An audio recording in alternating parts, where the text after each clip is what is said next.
Ladies and gentlemen, I am coming to you live from not the past, not the future, but indeed the present, where your Pittsburgh Steelers are owners of an amazing, perhaps incredible 10-7 record, and they're going to Buffalo. That place over there in Western New York where it's going to be an absolute blizzard this weekend, to play a playoff game that pits Josh Allen, perhaps the second or third most talented quarterback in the league from a physical perspective, against the most talented physical quarterback in the NFL, Mason freaking Rudolph, who is getting ready to get the first playoff win in the last decade for the Steelers. I am just so excited. I can't believe I started this week and I said, I am not going to do this again. I am not going to do the same thing I did in 2021. I'm not going to do the same thing I did in 2020. I'm not going to do the same thing I did in whatever year where I started the week and I said, oh, they're not going to win. They got no chance. And then gradually as the week goes on, I'm going to convince myself that they have a chance. And then we're going to be sitting here at 5:38 p.m. on the East Coast on Thursday evening, and I have officially found myself in the camp of the Steelers are absolutely fucking winning a playoff game in Buffalo on Sunday, and I am so excited about it. Steel Flyers, how you doing, bud? I'm sorry for that insane intro, but it's a playoff week. I just had a cup of coffee while you and I were doing our warm-up. I got another cup of coffee here. I am ready, guys, okay? This is not 12.5% pint, Steve. This is a French press of coffee playoff week, Steve. So let's go. Steel Flyers, how you doing, bud? Buddy, I first of all double down on there, buddy. Yeah. To the knowledge. Because didn't that guy just like third season? He just ran off. Great. Be safe off of excitement. So you, my friend, at the fact that we are off to Buffalo for a game and it's snow. I don't care. Really care. Steel Flyers, I just have to stop you down for a second. Unfortunately, you're actually... We talked about this in the pregame. You're actually sounding worse right now. I can't hear anything you're saying. Your visual sounds perfect, but you are breaking up so much, unfortunately. Try talking again. Maybe it's... Is this any... It's like, yeah, it's really breaking up a lot. Do you want to try, perhaps we could try, we used to use Skype. Maybe you want to switch over to Skype. I can stay on and you can call me on Skype and we'll switch you on. You want to try it? Skype didn't, I tried today and that do well, but that was before I did some... Yeah, I don't know. You're just breaking up an awful lot. Or you want to try turning your camera off? Maybe we can try it like that. Sorry, I don't want to do tech support in front of the audience because we have a good audience here. Yeah. Try turning your camera off real quick and let's see if that gets us somewhere. All right, Stu. All right, sorry about that, folks. I came in hot and Steel Flyers came in a little cool, but that's not his fault. That's just the internet world that we're living in. So yeah, go. You were excited about my Naj jersey, right? Is this any better? Yeah, you sound good. Right? Is this any better? Yeah, you sound good. Okay, all right. So it is the camera. Yeah, I think we narrowed it down, right? Yeah, I think it's really the camera causing some issue because you sound crystal clear now. Hey, how about that? Well, since I sound crystal clear, let me break off with what I wanted to say. I am beside myself with excitement on this because here we are shuffling off to Buffalo to win a bloody playoff game. Okay. And you know what? Let it frickin' snow. Yes. Seriously, let it snow. Okay. We got, by the way, I have a quick question. Where did the nickname Electric Meatball come up? How did we get Jaylen Warren being the Electric Meatball? Let's clarify that first. Well, I think I'd gone through several variations of nickname with him. My good friend Austin P in the chat loyal 5-star viewer for many a year at this point. I think he's a tech support genius, if I'm not mistaken. He said maybe your webcam is using too much USB resources. So that's his advice. I don't know. Let's try getting you a new webcam. But Electric Meatball, yeah, I don't know, because I just see him as like this little round guy, and for a while I was calling him a bowling ball, and I still do that sometimes. That's what I kind of think of him as more. What's that? I think of more a bowling ball. Yeah. Yeah, tough guys and everything. But I love Electric Meatball. Yeah, no, he's fantastic, and I love just like I love the the energy that Jalen Warren has brought to this team. I really feel like, start to finish, I think he was their best offensive player this year. And, I think that's really awesome for an undrafted running back behind a first round guy. He's just awesome. And speaking of the running backs, I actually had a little game plan for you to start this episode. Okay. That, well, hold on, but go ahead.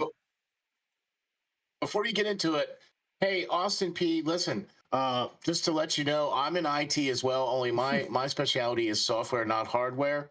So if you wanna and slide me some information on the side here, just by all means, let me know. Little tech definitely support. Not a hardware guy. Yeah, little tech support. It's a funny thing. I mean, for context, no one cares about this. I don't want to talk about this, but yeah, I don't know. It was weird because we tested it and it worked, fine until we started streaming, and I don't know why it would.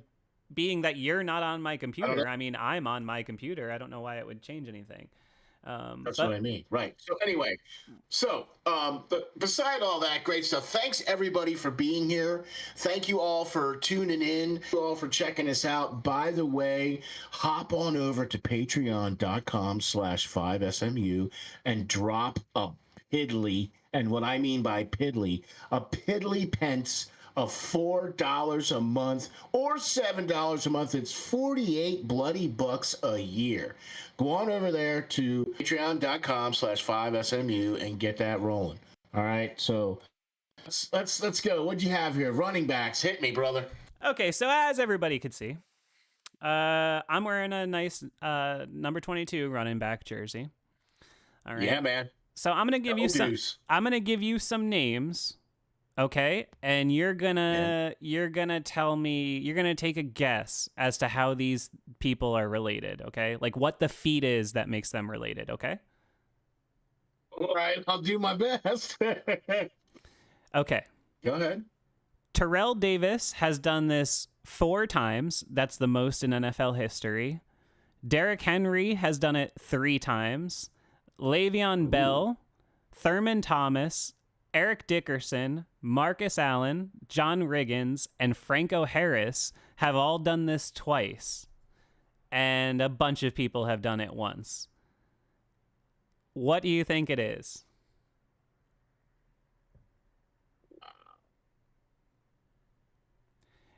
Wow. Yeah. Well, I don't think it's MVP. I don't think it's MVP. And I don't think it's 2000 because Franco Harris never eclipsed 2,000 yards. God, I don't even know. It's a playoff statistic. Oh, really? Okay. A playoff game? This is a list that I believe... Yards. Got 100 yards in a game. You're close. All right. Take it a step further. Yes. 200 yards in a playoff game. Split the difference. I'll give you the layup. Split the difference. 50. Yes. So this is the list of players that has rushed for 150 yards or more in a playoff game. Terrell Davis has done it 4 times. Derrick Henry has done it 3 times. Le'Veon twice. A few other guys twice, and a bunch of guys once. I believe, this is as I stand right now on Thursday evening, I believe that one Mr. Najee Harris will be joining that list in 3 days. What do you think about that?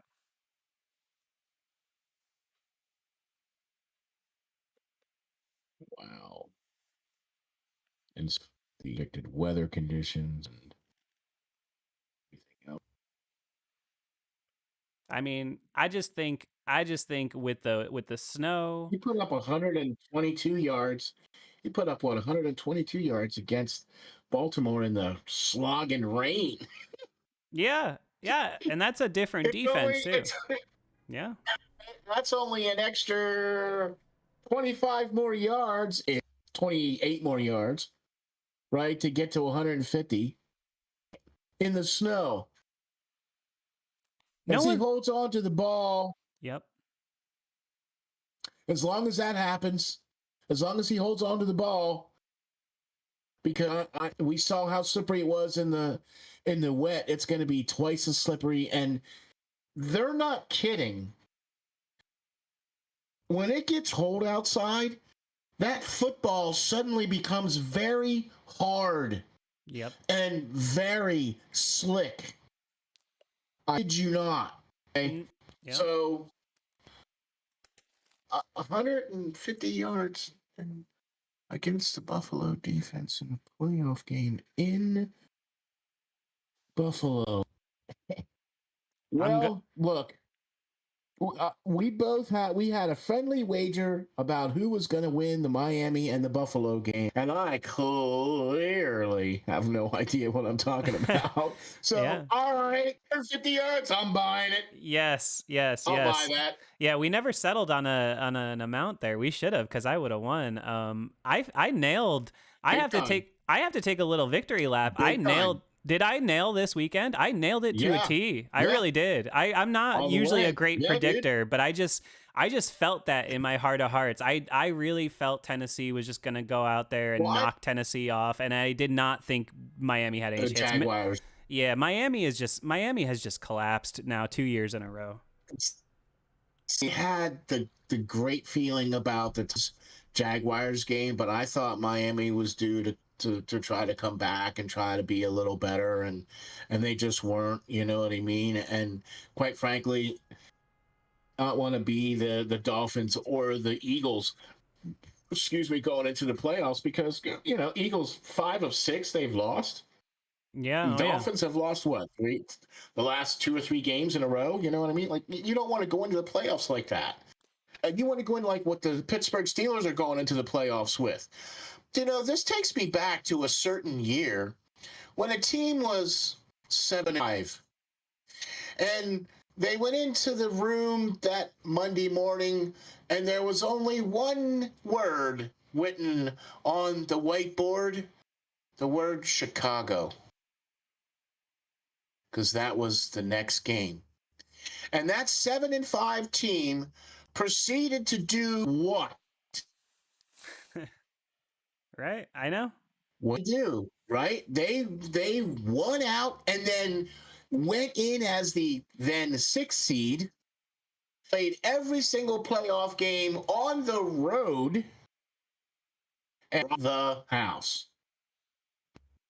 Yeah. Of course, now that was with Ben Ritter and yeah, it's a little bit different. But you kind of get that same kind of vibe where the Steelers were down and out. They lost those critical games to Cardinals, New England, and the Colts by a lot, right? And then they finally realized, oh, hey, we got this other quarterback on the roster. Let's put him in.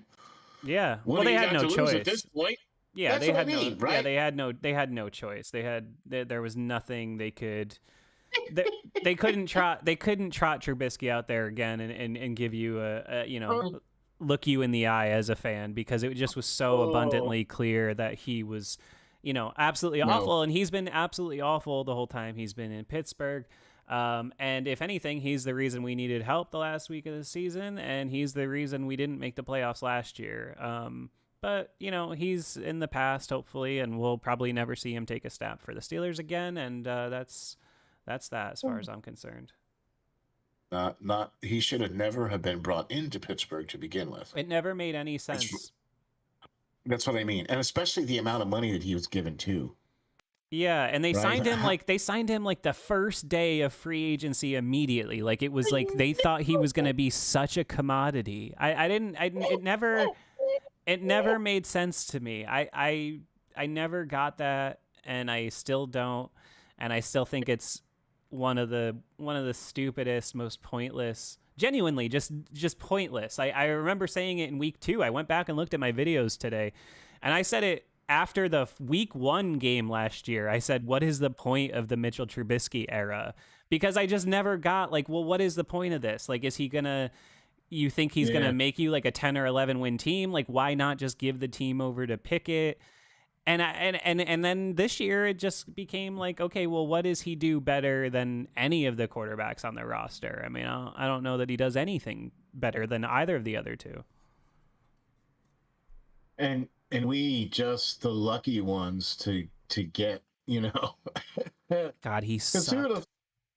who'd have thunk that'd be the year when they said, "Oh, by the way, Mason Rudolph has re-signed for the Pittsburgh Steelers, such and such," and we were all like, "Well, all right." Historically, they carry 3 quarterbacks, and then they drafted, that other guy and whatever. So, I tell you what, here's the sick part about this whole thing, and we talked about this last week on the show. And by the way, I would like to say, all of those folks that are here and all those folks that listen and all the folks that are part of this whole situation here, thank you very much. Listen, we read the comments, we pay attention to the comments, we try to do our best to give you guys the absolute top quality stuff. That's why we make such a fuss about things. That's why we're doing this. That's why you can't see my lovely face tonight. You sound great though. Honestly, yeah, it's it's something with your webcam, because you sound crystal clear now. It's just like night and day. Yeah. Yeah, but I mean, thank you to all the folks that do all the work here at 5 Star, from Frame to Gage to all the folks that put all the hard work into this here, man. We really appreciate the audience. We really appreciate what you guys allowed us to do, the platform that you allow us to have, because you come here every week. You know what I mean? So thank you all very much for that, and just for being patient with us and me and everything else. And so, all right, I'm off the stool now. Okay. Other special little trivia questions for me. Well, that was the only thing I had. That was the only thing I had planned. But yeah, because you're on the topic of being thankful and grateful, I do want to get a couple things in while people are listening before the season's over. Even though that's not going to be until the second week of February, when Mason Rudolph's hoisting the Lombardi Trophy. Wouldn't that be incredible? Could you? You heard it here first on 5 Star and Steel Radio. Oh, snap! Doesn't it just have this feeling of like you just like want to be like, huh? Like, you could almost like, especially with the weather being a real equalizer. Can't you just kind of see it? Like, like not even trying to be rosy. Like, I still realize the Steelers are probably gonna game day still end up being 8.5, 9-point underdogs, and they probably should be. And I think that's fair. But like, I don't know. That 21 game against the Chiefs, I was like, I don't even want to do this. You know what I mean?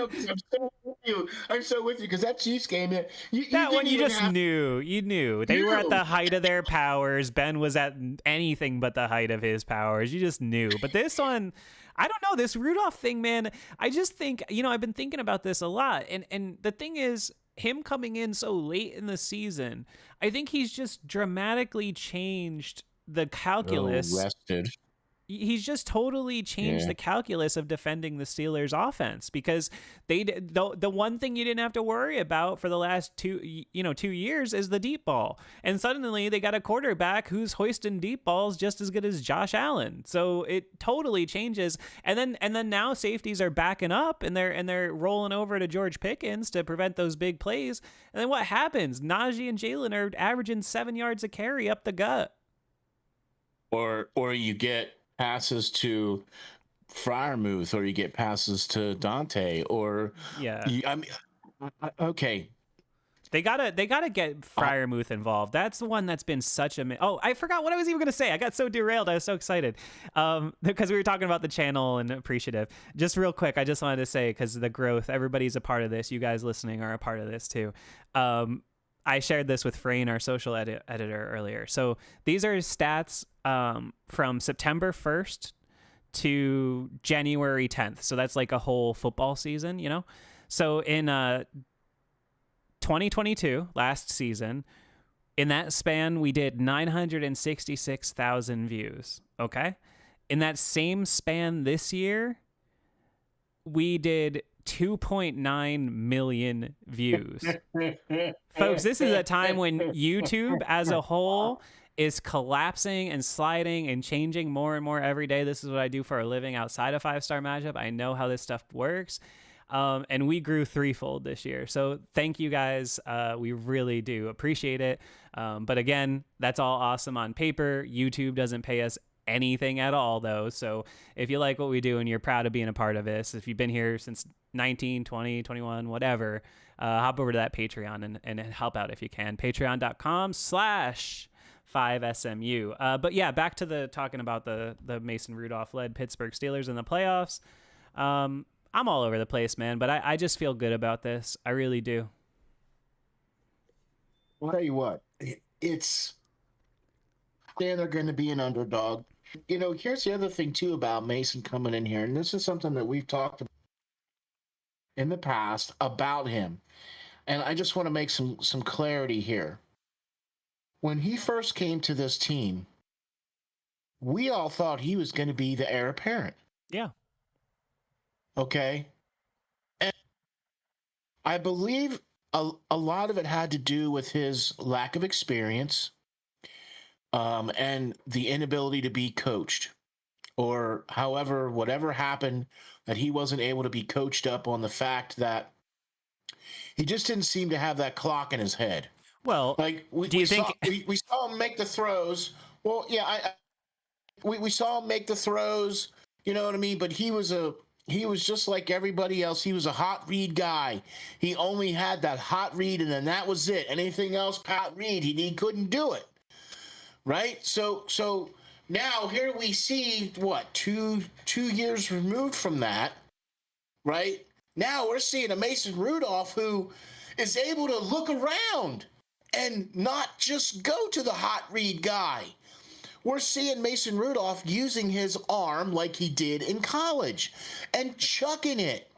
Right. Okay, right? So it shouldn't surprise people that he's finally come around. And that's all we're trying to say is that, look, you know, we can't look into the future. We're not crystal balls, soothsayers, or anything like that. And we're not trying to take any kind of credit, quote unquote, for anything, saying, oh, Mason Rudolph, yeah. But when he first came to the team, he was, quote unquote, the heir apparent. Okay? Right. And you could tell because him and Ben didn't have the quote unquote best of relationships. You know what I mean? And Ben was kind of like thinking his job was threatened, as he should have. Right? Because he actually played really well during the preseason and everything else, won the backup job, blah, blah, blah.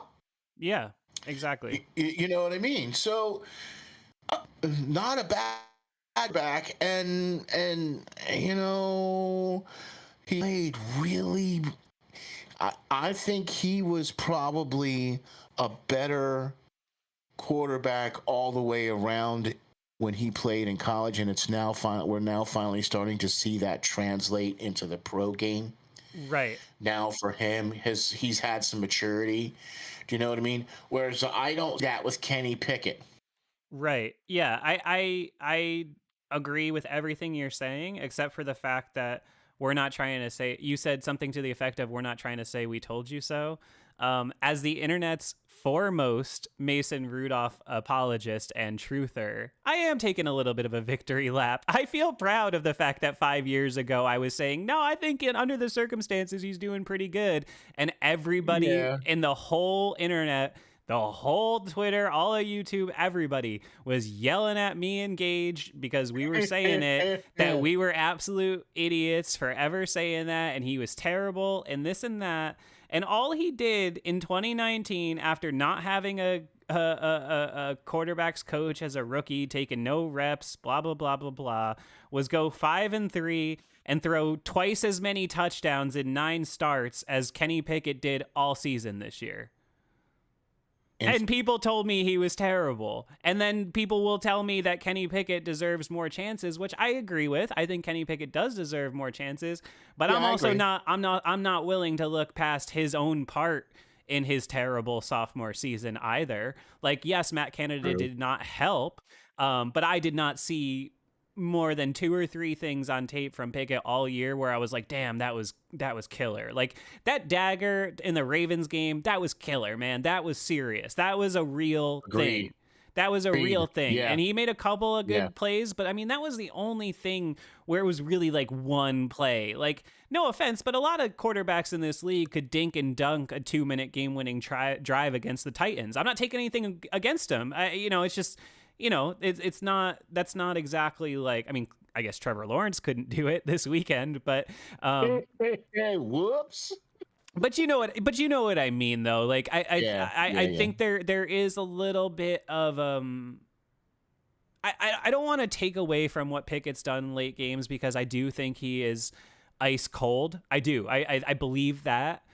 But I also think that the way that the Steelers play and the way that Mike Tomlin coaches games and the way that they know that their formula has to be with their limited passing game, that's going to lend you to having a lot of fourth quarter game winning drives, isn't it? You know what I mean? Like if you're always going to be like 13-9, flip a coin. If you get the ball last, like could Kenny Pickett go 7-9 for, 76 yards and get him close to scoring and hand it off to Najee because God knows he's not going to throw a touchdown pass.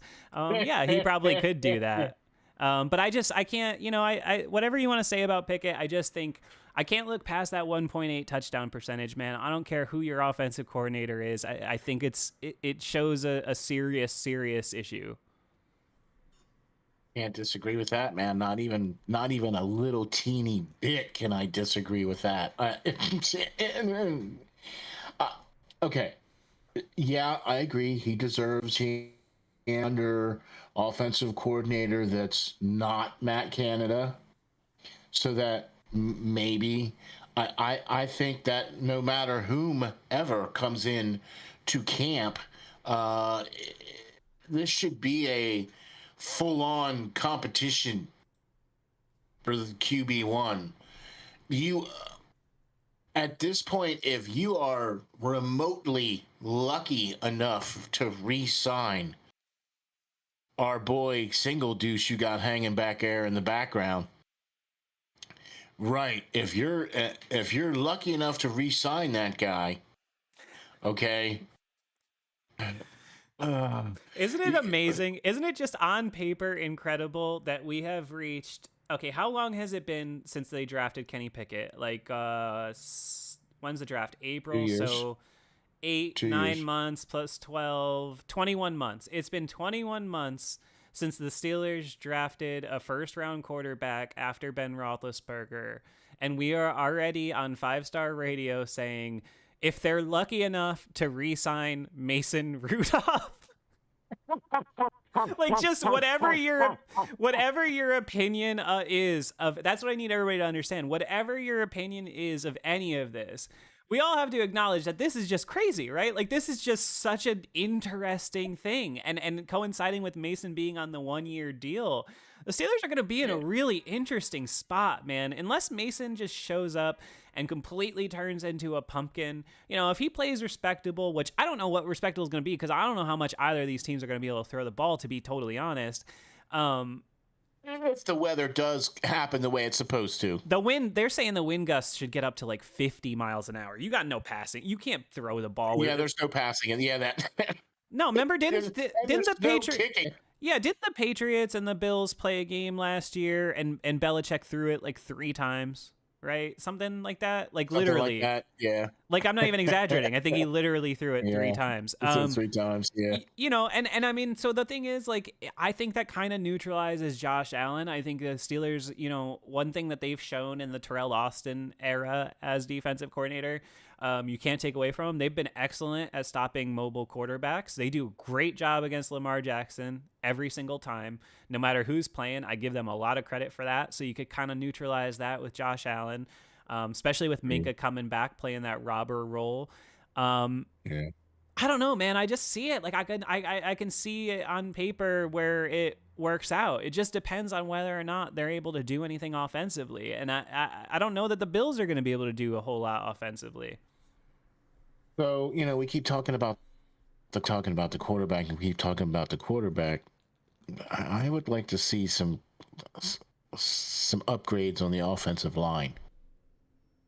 I'm not trying to take away from what they have done, point. What I mean, but I think there's, I don't know, man. Yeah, I hear that, but then I also say that, like, they're second in the league in rushing in the last 9 weeks, and they're killing it on the ground. I you know, Dan Moore, yeah, he's a sucky pass blocking left tackle, and they're gonna move on from him or switch the tackles, put him at right or whatever. And I have a hard time with Mason Cole, who can only snap the ball about 60% of the time. That's true. But you know what? Say what you want. I'll give him his flowers. That was a hell of a tough situation in Baltimore, and there weren't really a lot of issues. There was one or two where Mason bobbled the snap, but they were right on target. Yeah, they were right on target. And there was a couple too where I think Najee and the Electric Meatball both had a problem with the handle on that too. And I'll tell you what, I've played in slogfest games like that where the only thing that you can tell that's anything remotely not colored brown is the referees. Yeah. Because everybody else is, you know, all right. Well, anyway. Here's the thing though, is you know, I hear I do want to, like, you know, because it's a playoff week in the vein of that, like, you know, I know we're normally like a little free flowing here. Like, I do want to kind of like, you know, I'm not worried about the future today. Like, I mean, the Rudolph thing I think is interesting. Right. The Rudolph, like, the line is just like, it's one of those things. I think it's gotten better. I think there's one spot they could upgrade. They probably shouldn't have let Dotson get away, but Sayamalu's been fantastic. And, you know, so, you know, I'm okay with the line as it stands right now. Like I said, I've been impressed with how they've played, and I agree with you 100%. What I'm saying, I just think there's all. I mean, I'm not trying to be, you know, a Debbie Downer or anything. I'm just, you know, there's room for improvement on things, but it almost feels like, you know, when Ben Roethlisberger held out the Lombardi and saying, "Who's talking now, O-line?" Yeah, exactly. Right. So they have. Well, and yeah, but to be fair, that was a terrible offensive line that Ben won with in 43. That was a horrible. This is not a horrible offensive line. I think you have to agree, right? It's just, it's on its way up. It's not. Right. You wouldn't say it's a horrible that line in 43 that Ben won with. That's why I was mad that Santonio won the MVP, because just the fact that he was able to even put together a 2-minute drive with that offensive line was incredible. Right. Ben was running all over the place in that game. That's the one I show to young people when they say Patrick Mahomes invented that thing, because Ben Roethlisberger invented that thing. Yeah, well, we can go way further back than that on who invented that John thing. John Elway, Fran Tarkenton. I got you. Broadway Joe. I mean, but you're basically just talking about clutch. Well, no, I'm talking about like that run around, make a play, just crazy arm, you know, like the style of play. Like, I think that, you know, I think it's clear. Brett like Favre definitely comes to mind when you say that. Yeah, yep, definitely. Definitely comes to mind when you say that. John Elway, yeah, I agree with you, John. I'll tell you who another one that was another one like that was Slinging Sammy Ball. He was another one that would run around a little bit like that. John Unitas was a pocket passer for the most part. The Snakes, he would scroll a bit, but he was mostly a pocket passer. Do you know what I mean? Most of them guys back in the day were the pocket passers. You know what I mean? You didn't really get a lot of guys scrambling around like Fran Tarkenton or, you Mm-hmm. know what I mean? Yeah, I'll tell you what though, I think this is something I think a lot about, like who is the next this guy? Just kind of like that generational, like, who is the next version of this dude? And I wasn't sure for a while who I was going to anoint the next Roethlisberger. For a while, I actually thought it was Mahomes, but Mahomes I think has just he's I think already a better quarterback than Roethlisberger, and I just have to be honest about that. Mahomes I think maybe the best quarterback that's ever played the game. So I can't be crazy about that. But I am seeing I'm seeing Roethlisberger more and more every time I watch CJ Stroud play, man. I just think he is spectacular. Nothing but the highest praise for him. I am blown away every time I watch him play quarterback as a rookie. I'm blown away. So yeah, as able to watch him play in college, um, CJ Stroud, you know what I mean? That was fun to watch, to be honest with you. Just watching how he was able to do what he was able to do, and then the most yards by a rookie, the most touchdowns He's by a rookie, fantastic. the highest passing percentage, completion percentage by a rookie. He's going to the playoff. He took the Texans No, he's to spectacular. the playoff on his back. Come on, give that guy some credit. You know what I mean? Good gravy. But he's probably gonna be that next guy, because he's already kind of got the flash. As much as people are gonna hate this, we talked last week about average quarterback play. Like, you have to put Lamar Jackson above average quarterback play, Yeah, of course. right? Okay, so because say what you will, he's got the dual threat completely, utterly. He's gotten, he's even gotten better now that he's throwing the ball more and running the ball less, because you still have to have that in the back of your mind. Well, man, if this guy takes off, he's really freaking fast. He can get there. Yeah. You got to have a spy on that guy, because if you don't, see ya.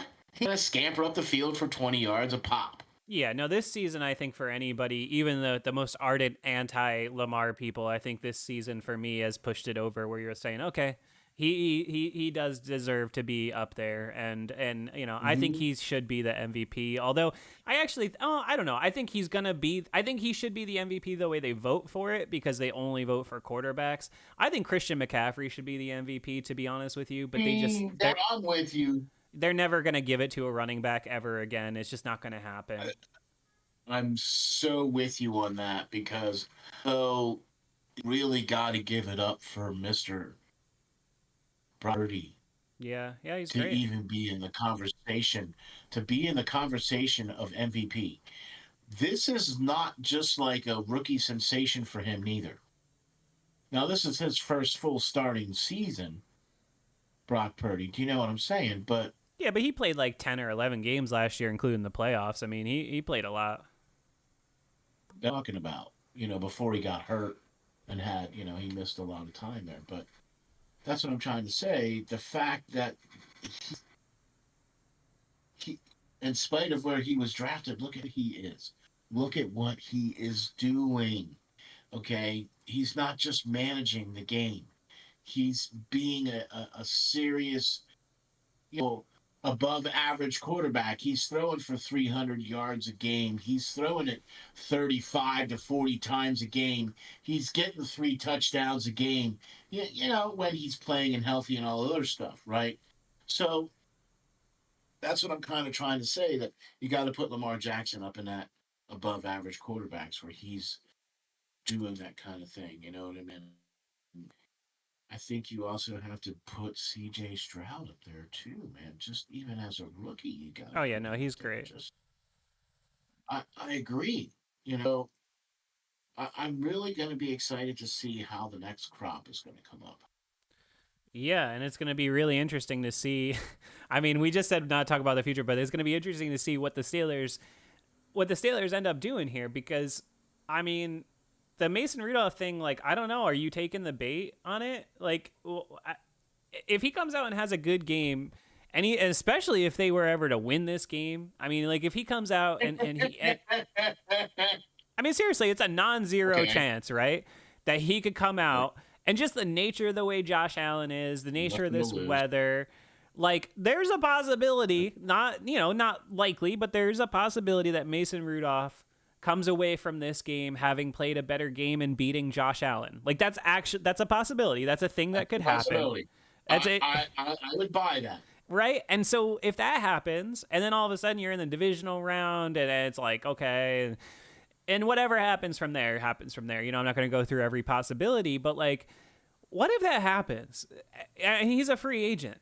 If you're Mason Rudolph, like, are you even talking to the Steelers? Or are you going to... I mean, because you're going to tell me, like, a team, like, we talked about this, me and Gage, the other day, a team like the Vikings, right? If they lose Kirk Cousins, you're going to say they're not going to see Mason Rudolph's arm throwing these bombs to George Pickens and say, hey, if we protect this guy, you don't think he can chuck it deep to Justin freaking Jefferson and Jordan Addison? I mean, I think there's a possibility that a team might buy it. And I think the Steelers are going to be stuck holding the bag, and they're going to have to go back to Pickett, and wherever it goes from there, it goes from there. I mean, if Pickett comes back and becomes a good starter, then it's great. But if he comes back and he stinks and Mason Rudolph's carving it up somewhere else, wow, you're going to really feel crappy, aren't you? And who are you going to go to? Who are you going to do? Because you really can't keep Trubisky, because exactly.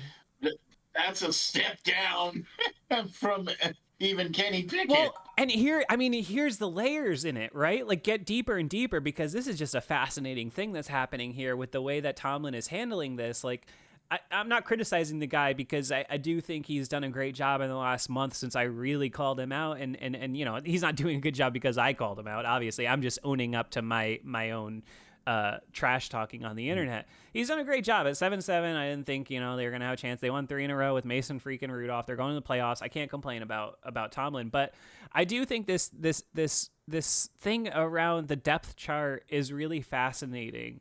And I just have this feeling of Tomlin trying really hard to protect Kenny Pickett. And what worries me about that is that if he really needs to be that protected, then I am even less convinced than ever that he's going to be the dude. Because I just think this is really bizarre. Every other time somebody else has made a move, he changes the depth chart. He's done it at defensive tackle, cornerback, etc. in the season. And I know the depth chart as it is pointless, and it doesn't really mean anything. But that's a great point. But it's just fascinating, and the way that he talks about it. He said more nice things about Mitchell Trubisky when Mitchell Trubisky was playing and absolutely terrible than he has when Mason Rudolph has been playing and been doing a fantastic job. I mean, it's like, really, it's just bizarre. He won't say anything nice about Rudolph or his play. Like, he doesn't want to tip his hand that his quarterback is playing really well or something. Like, anybody watching the tape could tell. I don't get it. I don't get the way he's handled this quarterback position, and I don't know. I'm this Pickett thing I just think is fascinating, and I can't escape a feeling that there's no winning it. Because if you bring Rudolph back, then so if Rudolph wins a game, or even if he doesn't, and you decide you want to bring him back and you're going to let Trubisky go, you're going to have to give Mason Rudolph a decent amount of money, and Kenny Pickett is going to be going into a high pressure situation with a new offensive coordinator in his 3rd season, saying, okay, like, I feel like I have to prove myself, and he's going to feel like Mason Rudolph was the starting quarterback when we were in the playoffs last year, and he beat Josh Allen, and there's going to inevitably be Mason Rudolph chance the first time Kenny Pickett goes 3 and out. It's just, I don't know that you can. If you're trying to protect Pickett, I don't know if you can bring Rudolph back. There's so many permutations here. So let me throw one at you then. All right. What would you be willing if you were, say, let's really go off the deep end. By the way, thank you everybody for being here. Really appreciate you guys all kicking in and throwing up all your great suggestions and all the great comments, man. We love when you guys are here, and this is great. Please hit the like button and stop on over to patreon.com/5SMU and drop $4 a month or $48 for the year. You can do it. But let me throw something at you. What if, say, I'm going to get into serious trouble, but what if, say, April comes along and you suddenly put Kenny Pickett on the block? Who's trading for him?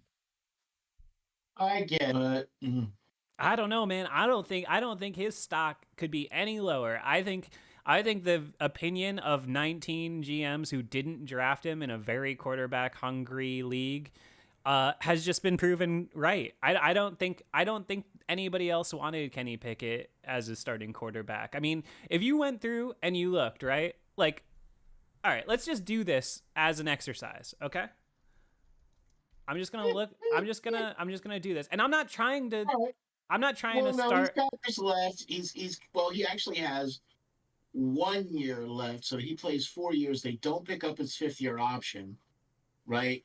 Okay, I don't know how that okay. Listen, if you can trade him or anything like that. So listen. Do you have like a pen and paper in front of you? sure do. Okay, I need you to make a little tally. Okay, every time you say he's better than this guy, make a tally. Okay. I'm gonna go through. Are you sure? Are you sure I'm gonna need this? Is Kenny Go ahead.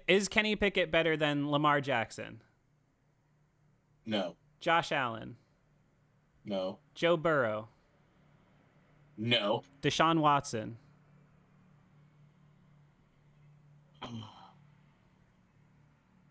Well, Okay, say yes. You can give him yes on. We gotta. all right. All right. Yes. Russell Wilson.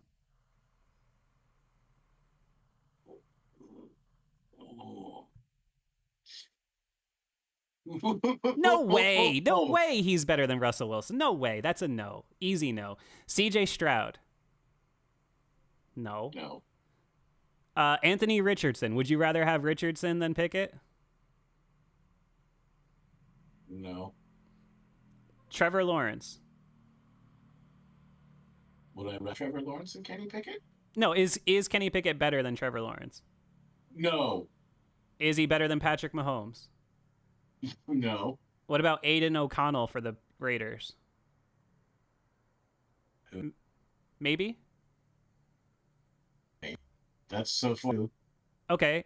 Justin Herbert. No, Tua. no. Mac Jones.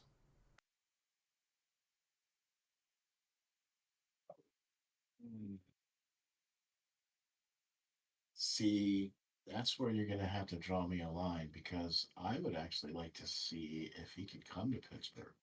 Oh, no way. He's broken. Okay, but even if you give And him a yes, okay? And then you got Aaron Rodgers, Will Levis, and Mason Rudolph. That's all the quarterbacks in the AFC. How many did you say Kenny Pickett's better than? two, 3? 2 or 3.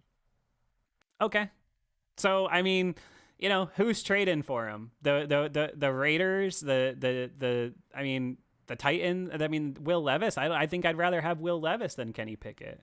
I just don't know, And then even if you go through and you talk about, I mean, look, he's probably better than Desmond Ridder, but is he better than Kyler Murray, Justin Fields, Dak Prescott, Jared Goff, Jordan Love, Matt Stafford, Kirk Cousins, Derek Carr? Maybe he's better than Daniel Jones, Jalen Hurts, Brock Purdy, Geno Smith, Baker Mayfield, Sam Howell. There's not more than 5 quarterbacks that you would say Kenny Pickett's better than, at the most. True. That's true. But I mean, if he went to, say, a place that had a bit of a different, I mean, let's face it, he was not put in the best situation with Matt Canada. Matt Canada did not use Kenny Pickett to his strengths. He, clearly. What did he tell him to do? What did he Clearly. tell him to misread in the end zone? I mean, Yeah. it's just, No, I know. I get what you're saying, but what I'm saying is that he didn't necessarily set him up for success. He didn't help. in No, I any way, agree. stretch. Okay. But at some point, you got to be like, all right, you got to strap it up and put your hand in the dirt and do what you got to do. And frankly, yeah, I'm with you. I wouldn't really necessarily trade him, but I mean, what else are you gonna do? Put him on the waiver wire?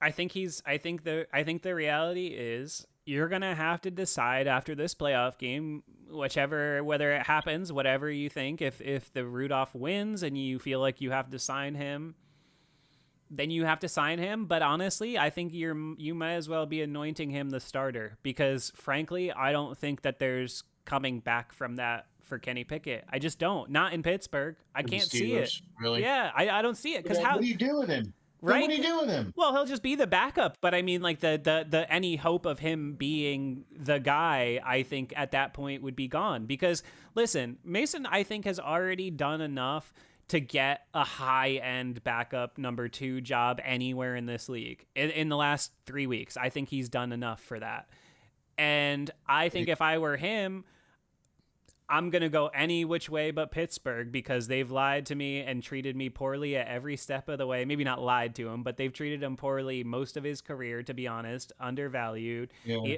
And I'm going to probably want to go somewhere else the second I get the opportunity. The only way you could kind of salt the soup a little bit is he might look at it and say, well, Kenny Pickett kind of sucks, and maybe that's my best chance to actually be a starter in this league. I know the guy is there. I want to throw to Deontay. I want to throw to Pickens.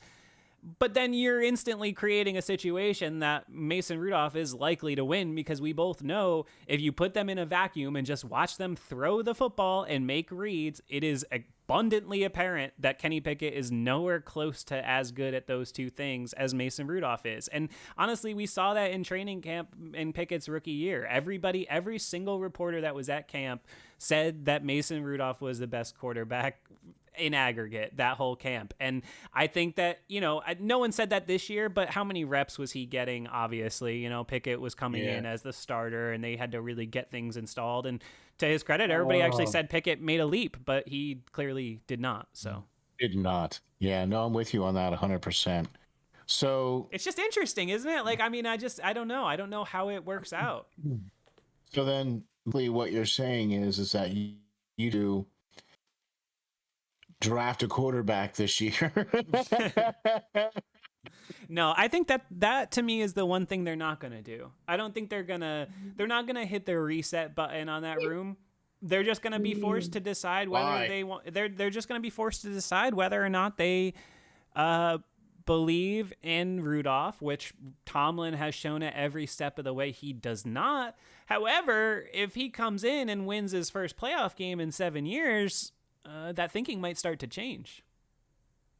So, all right. So you're saying you pay whatever Rudolph wants to keep him in Pittsburgh, make Pickett the backup for another year, right?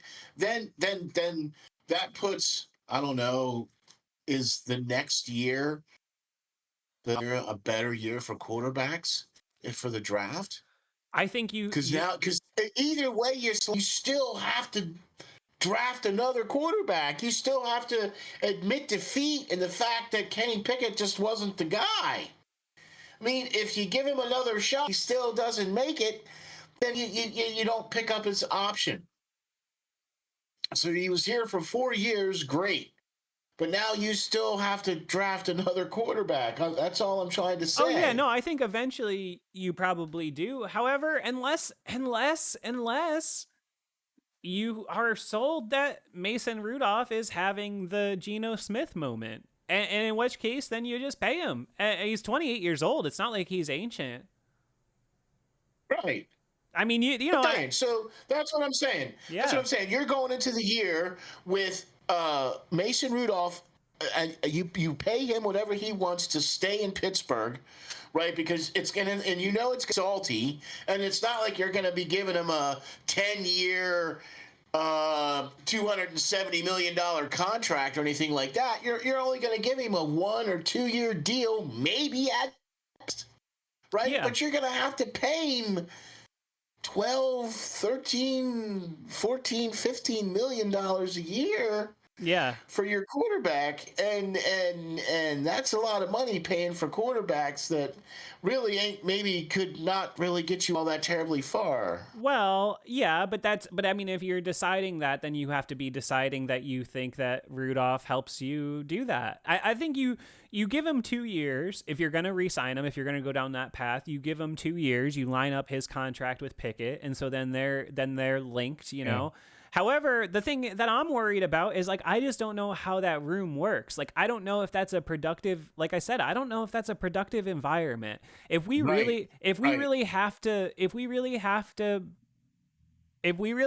protect Kenny Pickett's feelings, then I don't see how after this, and especially if Rudolph were to win a playoff game, I don't see how he's ever gonna feel like he's the man in the room. Like I'm not trying to like emasculate him. I just mean like the guy. You know, the way that Ben and Cam on their sides of the ball so obviously were. You know what I mean?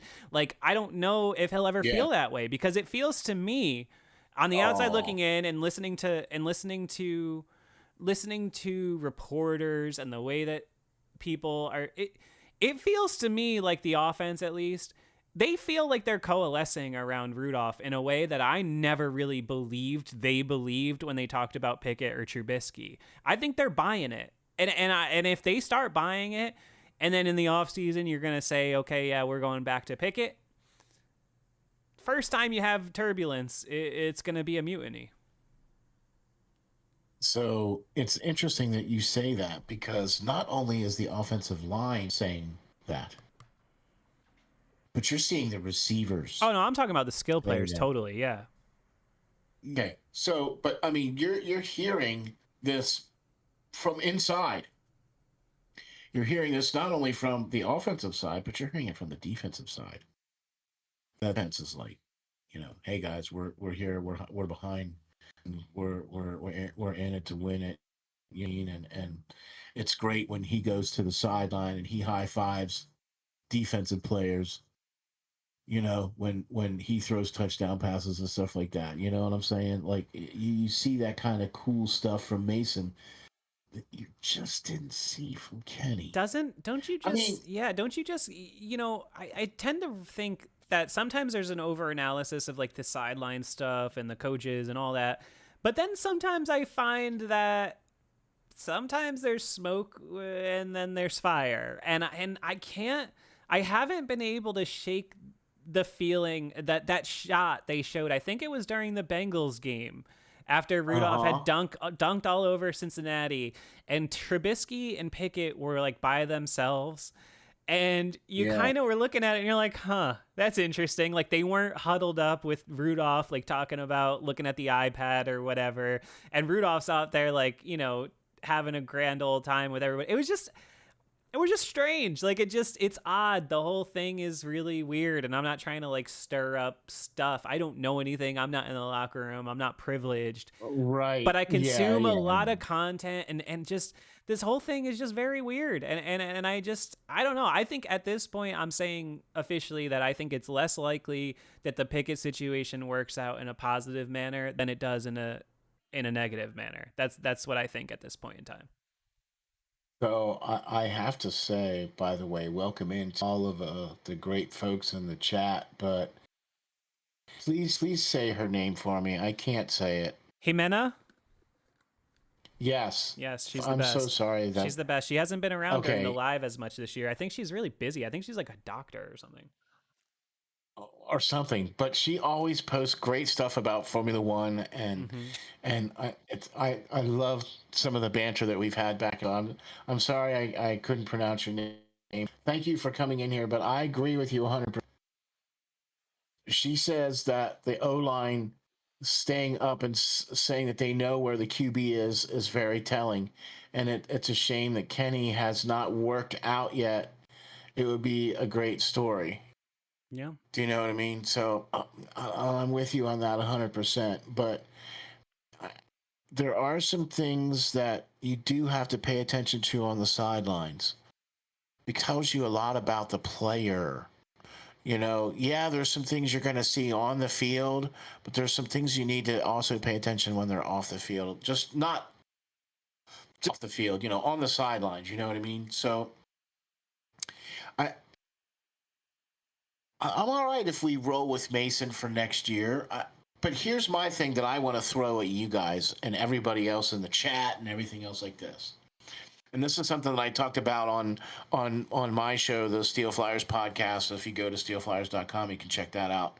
Would really appreciate if you guys were to hit the like and subscribe over there on Steel Flyers at the YouTube and the Twitter and the Facebook and the whole 9 yards. Please go check it out. Really appreciate that. Steelflyers.com. But as I mentioned in the show, where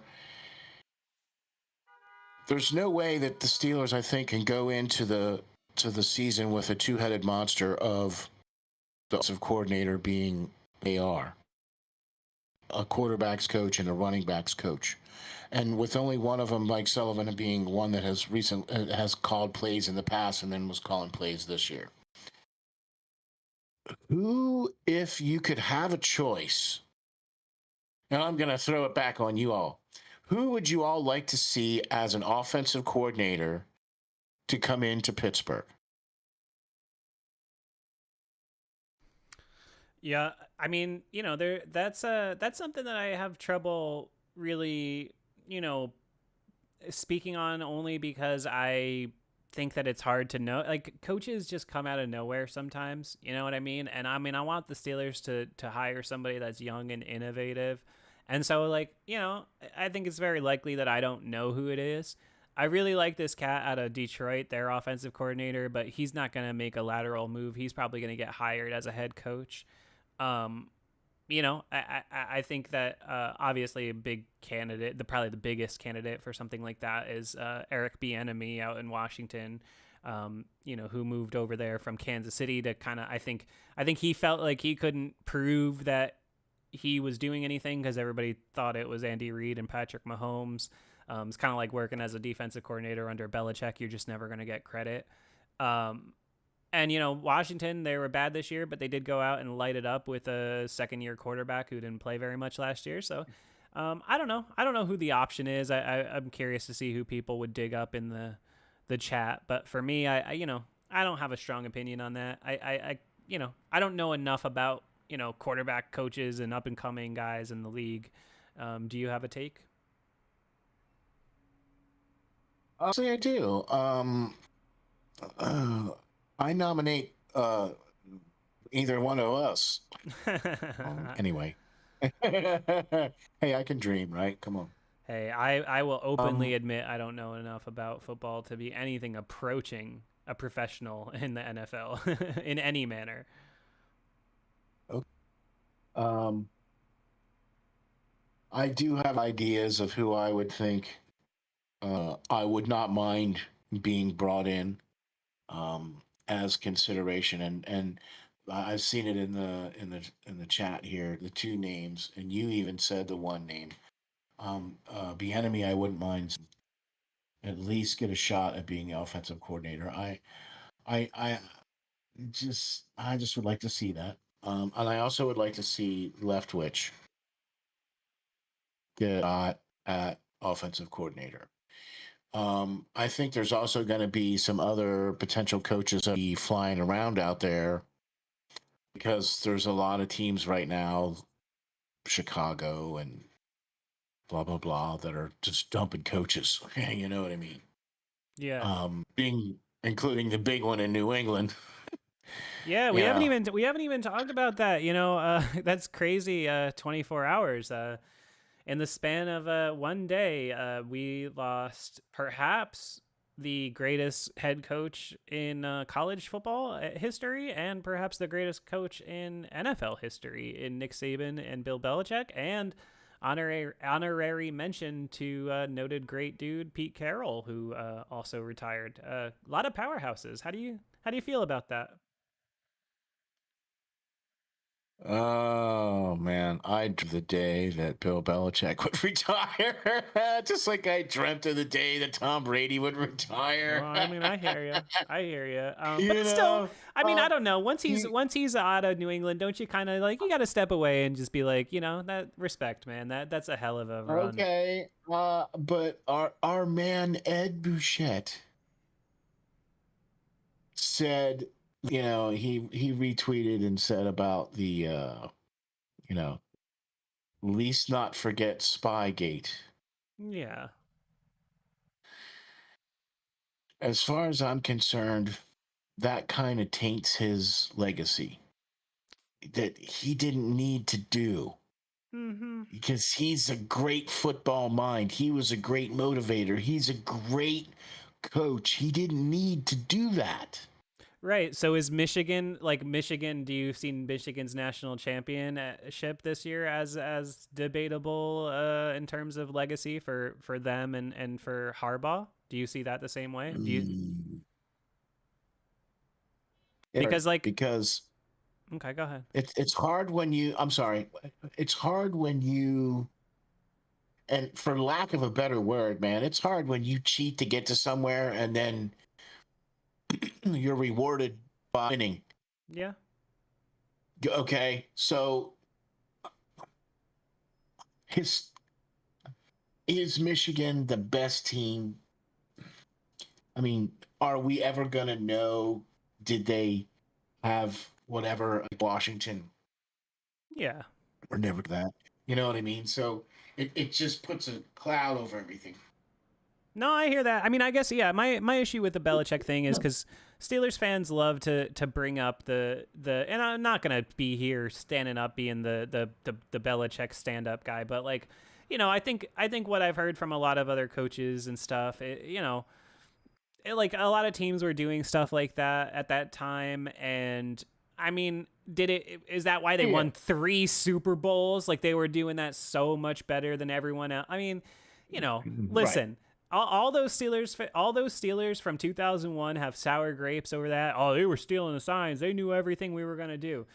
Okay, Steel Flyers, do you remember the AFC Championship in 2001? Because if I'm not mistaken, Yes. and you guys know damn well that I'm not mistaken because I know everything that happened since 2000, um, the Steelers had a punt blocked for a touchdown and a punt returned for a touchdown given Return for up. a touchdown? Yep. So did Yep. the two special teams touchdowns have anything to do with the outcome of the game, or was it that they stole the signs?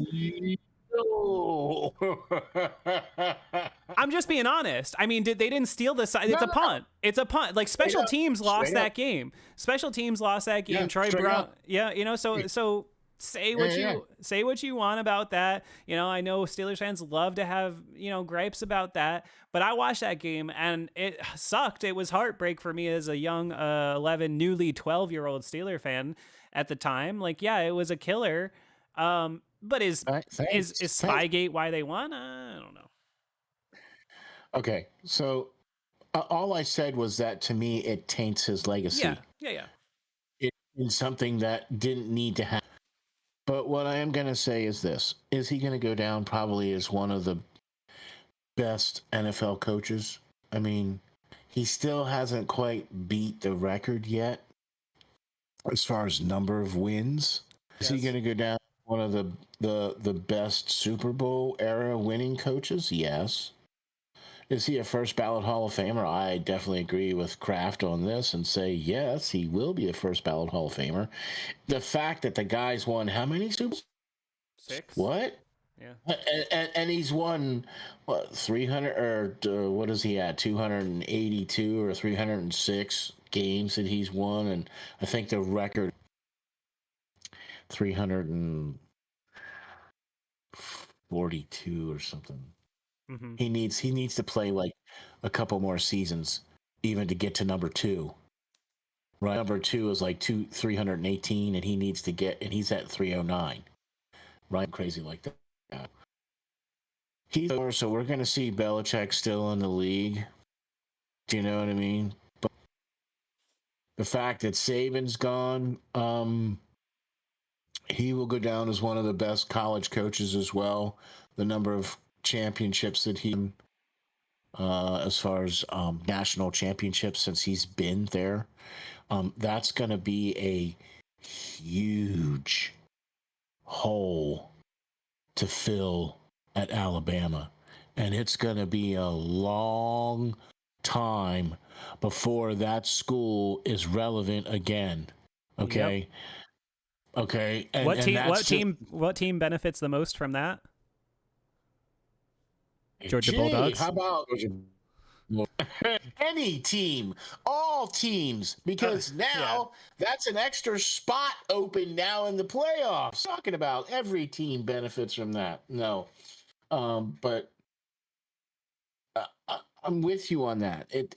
There's you're seeing the shift, just like you see every so often. You see the shift, the generational shift of coaches happen in the NFL when the Chuck Knowles go away. You know, Chuck Noll played coach for 23 seasons, right? And he had 209 wins and 156 losses and one tie, right?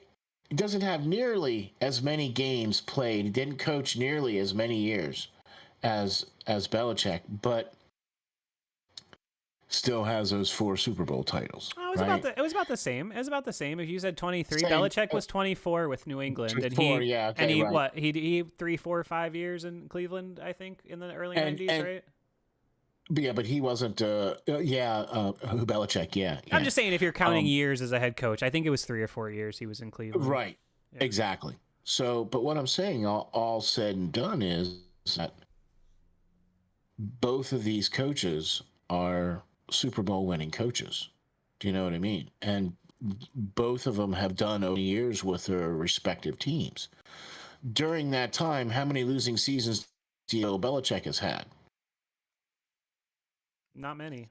You could probably count on one hand, right? Yeah. How many losses he's had, right? This year is being one of them. Yeah. If you go back all the seasons that he's coached, he's had probably about 4 or 5 losing seasons. That's how many that Chuck Noll. Yeah. 5 losing seasons. That's it. 5. Well, yeah. Okay? And they were mostly at the end of his career and the beginning. Yeah, I think the one thing I will say, though, in the defense of Belichick, now that you got me being good cop for Bill Belichick here, but I also think that, you can't underrate I think it's 9 AFC championships that they won. They probably went to 10 or 12. I mean, for a while there, 10 Super Bowls. Yeah, for a while there, it was every other year at least. I mean, they were always a factor. They went to 10 Super Bowls. Who goes to 10 Super Bowls? Yeah, I mean, and you walk with 6? All right. Yeah, no, I mean, hey, listen, I think by any measure, I think you have to consider him, even if you want to knock him for that stuff. I think you have to consider him the standard bearer, and I think history will see him as the greatest Super Bowl era head coach. I think that's just how he'll be seen. Agreed. And I think it's fair. I mean, he's so far ahead of anybody else that it's, even if you want to dock him for that stuff, they had a dynasty. They had 2 dynasties with the same 3 guys, him and Kraft and Brady. They had 2 dynasties. I mean, I know. That's hard to do. That's not, I think the only head coach that I think of as having even a similar run in American professional sports, I know you're not a basketball guy, but Greg Popovich with the Spurs kind of did that. He was there for I know who he is. Yeah, he's been there since David Robinson was playing in the 90s, I think 96, 97. And they won 4. Whoa. Yeah, and they won 4 or 5 championships in that time. Never, not like chunked like the Patriots did, but to win a championship, right, over 20 years on average, every 3 or 4 years, is just tremendous. And I think, to me, that's the closest thing I've seen in my days as a sports fan to what Belichick did. And Saban, I don't know. I mean, I think you know more college than I do. Would you consider Saban having achieved like GOAT status, or is he just a notch below? He's in the conversation, because that's a pretty big room there. Well, you got to put the predecessor to him was Papa Bear. Yeah, of course. Was as you have to put him in the annals. Say what you will, I think Joe Paterno, with his over 349 wins. Yeah, well, if you want to talk about legacy damaging, sorry. Just being honest. Oh, trust me, man. I'm with you, and the whole thing about that is a real shame. But in the real realm of things, you're right. You're right. When you look at there's not very many coaches that you can put in that big giant pile of coaches. But I would have to say that you could put Saban in there. I mean, he did what, 7 national championships? Yeah. What, 2 with LSU and 5 with in Alabama, or I think he won 6 at Alabama. Yeah. 6-1. I know at least 1 at LSU. I saw a stat. He's been there since 2007, right? And anybody he didn't have one player that he recruited that played for 4 years that didn't win a championship. He also has had over 1,000 players play for him, and has 144 players that have been drafted. Oh, okay. I got a better one. Okay, I heard this one today. In his career at Alabama, he had 29 losses in his career, which is just insane. He's lost less than 30 times since 2007 or whatever that was. Wow. That's insane, right? I mean, think about that. And okay, so he's lost 29 games in his career at Alabama. He's had 49 players drafted in the first round. He's had almost double. That's 49, yeah. Almost double the players drafted in the first round as he's had losses. This is wild. I mean, I'm so with you that you got to give him up. You got to give it up to Saban. Yeah, you do. You got to give it up to him. I was happy to see Pete Carroll land on his feet and go to the Seahawks. Then he turned it over. The Seahawks won a Super Bowl with them. Okay, so hats off to Pete Carroll. His second go round in the NFL as a coach was much more successful. Yeah. With Super Bowls and the whole Seattle thing there with him and Pete Carroll. So that's cool. Biggest shocker, I think, was Vrabel. I think the Titans are making a mistake getting rid of him, and to be quite honest, he's gonna have a job here real soon. Oh yeah. In a place where he used to play. Yeah, it seems presumptive, doesn't Probably. it? Yeah, it does. No, it does. I would say this about what was the second to last guy we were just talking about? Vrabel. No, before him. Pete Carroll. I mean, Pete Carroll, yeah. Yeah. So Pete Carroll, shout out to him. One of the few guys, I think, one of only 3 guys. This is a good trivia question for you. Can you name the other 2 who have won a college football championship and a Super Bowl? Jimmy Johnson. Yep. Can you name the other? Oh, what's his name? He was another Dallas Cowboys coach. Yeah, I'll give you the credit for that. Barry Switzer. Thank you. Yeah, he's the one. He's the one who actually beat the Steelers in '95. He was their coach, even though it was Jimmy's team. That was weird. I never understood that breakup. I was too young for it at the time. I didn't get what happened there with. I mean, obviously I was 5 years old, but I never got why Jerry Jones and Jimmy Johnson broke up. But hey, more power to him. I agree with you. Carroll, I think great coach. I think he's even a borderline NFL Hall of Famer. I mean, if Bill Cowher is a Hall of Famer, I mean, Pete Carroll's probably going to cumulatively be pretty close, I would imagine, in terms of seasons coached, pretty good winning record, 2 Super Bowl appearances, 1 Super Bowl ring. I mean, I think, generally most head coaches who have won a Super Bowl get there. I think Pete's deserving. I think, I know the Pro Football Hall of Fame is only the Pro Football Hall of Fame. It's not like, some other sports where it's the whole sport. Because I think if you were including as a college and as a pro guy, like Pete Carroll has to be in. I heard he's not actually. Did you know he's not there? There's restrictions for the College Football Hall of Fame. He only coached for 9 years, so he's not eligible. You have to coach for 10 years to be elected to the College Hall of Fame, which I think is kind of crazy. I knew it was different occasions to the College Hall of Fame, so I wasn't sure what they were, but I wasn't sure because I know he coached at Stanford for most of those years, and if he was able to make that jump again, you know what I mean, to come back into the NFL. USC. Or I'm sorry. Yeah. Yeah, I'm sorry. USC. I'm sorry. Um, My apologies. No. Hey, listen. USC. I've always been envious. I wish I could have been like a USC fan. I'm not like an LA guy, but I just think USC. I think USC has like one of the best looks in all of sports, doesn't it? That maroon and gold with the shoulder stripes. It's a sweet look, man. Well, a certain player who used to be coached by Mr. Pete Carroll, an ex Hall of Fame Steeler, Mr. Troy Polamalu. Polamalu, yes, of course. Yeah, and had a great number of things to say about Pete Carroll, and what he learned from Pete Carroll being his college coach. So that was really cool to hear. Troy Polamalu, I think he was on the Rich Eisen show. Yeah. I saw that recently. Right, and he was talking about, Pete Carroll and everything. So kudos to Mr. Pete Carroll, Yeah, I'd have to say cumulatively, you'd have to give him the props for the Hall of Fame and have the numbers that are similar. Do you know what I mean?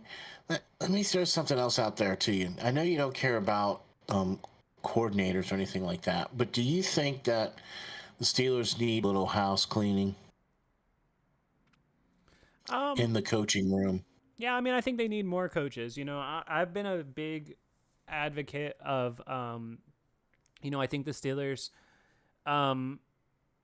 partially are a sort of like, they're a conservative organization. They're old school, blah, blah, blah. But I think like, it's kind of like they're also like, you could say it's old school. You could also say it's like kind of being cheap. And I mean, they don't have they on the books, like literally they don't have as many coaches as most teams with younger head coaches and stuff. Like most teams have more coaches now. Pass game there's a lot of teams that have a pass game coordinator, run game coordinator, and then the OC. The Steelers don't have that. They don't have, what you're seeing, with Sullivan and Faulkner. Like they're doing a respectable job given the situation they were put in, but I don't think anybody is convinced after these 3 games. Like Mason Rudolph has been spectacular, but I don't think anybody is convinced after this second half of the season post Canada that it's like, okay, like we got to keep these guys as the coordinator. I think I'm perfectly okay with those guys reverting to their former jobs if they want that. But I think you have to hire a real offensive coordinator, an actual innovative guy, somebody that's similar to, people laugh, but similar to when they hired Todd Haley, where you were like, okay, like maybe this guy isn't the best OC in the world, but I can reasonably assume that he's going to coordinate a professional offense because he's done it a bunch of times. Hines Ward? No, because he's never done it at this level. The Steelers are at a crucial point in this rebuild, if we're calling it a rebuild, with this Pickett situation, this Rudolph situation, however that's going to end up working out. You can't screw around. And respect to Hines Ward, I love him as a player, but he's never been an offensive coordinator in the NFL, and I don't think that's, or even like a quarterback's coach. I mean, like he's not. I don't have him as anywhere being just throw the name out. Yeah. Just throw the name out. Yeah. No, yeah. I know, but that's my actual response to that is like okay. I think about coaches a lot of the way that like, I know a lot of people like it's I mean, it's just like I hate to even bring up politics, but when people are like, oh, like The Rock should run for president, and I'm like, well, that's a famous person.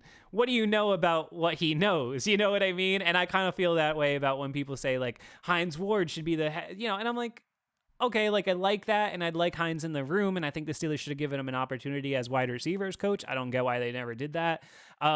But to say he's going to come in from the USFL and suddenly be like a really good NFL offensive coordinator that understands the magnitude of like, I have a young quarterback who maybe doesn't believe in himself, blah, blah, blah, blah, blah.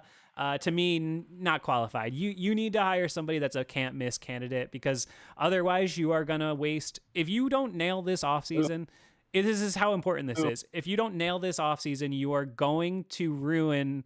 You're going to waste the rest of TJ Watt's prime. That's just a fact. It's just a fact. But who do you bring in? Who do you bring in? I don't know. That's not my job. There are people that get paid hundreds of thousands of dollars to work in the Steelers organization whose job it is to find. I wish I had an answer for you, but I just, you can't. Okay. I think it's so important. And this quarterback situation, I can't get over it, is just going to be, it's going to dictate everything, because they're completely different players, right? So like, if you're going to keep Rudolph, then you have to decide what you're going to do. Are you going to gear your offense around his skill set and what you think the top end ability is with that? Or are you going to gear it around Pickett? Because that's going to influence who you're going to hire. If you really believe in him, which I don't think the Steelers do, because they're going into a playoff game this weekend and he is not starting the game. So exactly. I don't know, man. It's so hard. It is fascinating, but I hope the offseason doesn't start for another 2, 3, 4, 5 weeks, because I'm ready to ride this Rudolph train. Trust me, man. I am so with you on that. I just, and to be honest with you, I would not want to be anybody coming in here to face the Steelers, just because there's very little known about what these guys are going to be able to do in the playoffs. Yeah, I know there's quote unquote 3 weeks of tape on them, but let's face it, it was basically a slogfest in the rain game. So you really only have 2 good games to look at as far as what they've put out on tape. They clearly have not put everything out on tape. There's clearly a lot more in the books for what these are going to be able to put together. So I'm liking this ride. This is why I'm so excited about this, man, because this is like an all or nothing. You have nothing to lose. You have everything to gain. And yes, we've talked a lot about what we think is going to happen in the future. Yes, we think that the Steelers need to have an offensive coordinator. Yes, we think they need to have some more coaches. Maybe some other coordinators need to change hands and or whatever the case is. But let's ride with this and see how we roll, and let that dictate how the future goes. Because you know what? In the end, Mike Tomlin might not even be here. I understand the logistics and whatever y'all want to say and whatever, but this could be that tipping point. This could be that moment where, depending on what happens on Sunday, I think there's a lot more riding on this than just a playoff win. There's a lot more riding on this than just a chance to go into Cleveland or wherever and play another playoff game. There is a lot more, I think, that's on the line here that are more keys to jobs in the future and how this team is going to look come 2024. I agree. I would say that without hesitation, this is the most that the Steelers have had riding on a game, and not in a pressure way, because I don't think for the team and the players it's Correct. a pressure situation, because I think that they already are playing with house money. But in terms of like pivotal, like in terms of how the organization is going to shake out and change in the near and immediate future, I think this is the most important game they've had since that playoff game against Jacksonville after 17, where that was, we didn't know at the time, but it ended up being their last chance to really have a go of it with the Killer Bees. And they blew it, and that had, as we've seen, a ripple effect to this very day. And and I think this is a game where, man, I think it changes. I think it changes the everything about the future, because if Rudolph plays good, then you really got to think about that. You really do. And if they were to ever come out and beat Buffalo, what tells you that they can't come out and beat Baltimore? They just did it in a freaking hurricane. And I know it wasn't, I know Lamar Jackson didn't play, but hell, they beat Lamar Jackson when Kenny Pickett played. So, like, you're going to tell me if Rudolph's really the answer, they can't go in there and beat their biggest rival for a third time this season? It just becomes very fascinating. And whenever Pickett plays again, whether it's, the second half of this game or whatever, or week 1 next season, whatever it is, the context has now totally shifted to here's a guy who knows that his head coach did not think he was the best option to win a playoff game, because that's just a verifiable fact. He does not believe that because he's not starting. That's the truth. He can't deny that at all. Not one little bit. And I like how you put that. Do you know what I mean? Like, it just doesn't really matter, It changes the dynamic of how this thing goes forward, because you might even have, well, for one, you're going to have different coaches. I don't foresee the Steelers with what's going on right now with this two-headed monster, as far as Sullivan and Faulkner being what they are, and I don't think it's necessarily a demotion to let them go back to what they were doing previously. Do you understand what I'm saying? Yeah, I mean, that's gonna be up to them. But I mean, regardless of even the schematic, I think you have to ask yourself, with what we've seen on tape this season and this season alone, talking about 3 straight games with a 112 plus passer rating for Mason Rudolph and 10 starts with 6 touchdown passes for Kenny Pickett.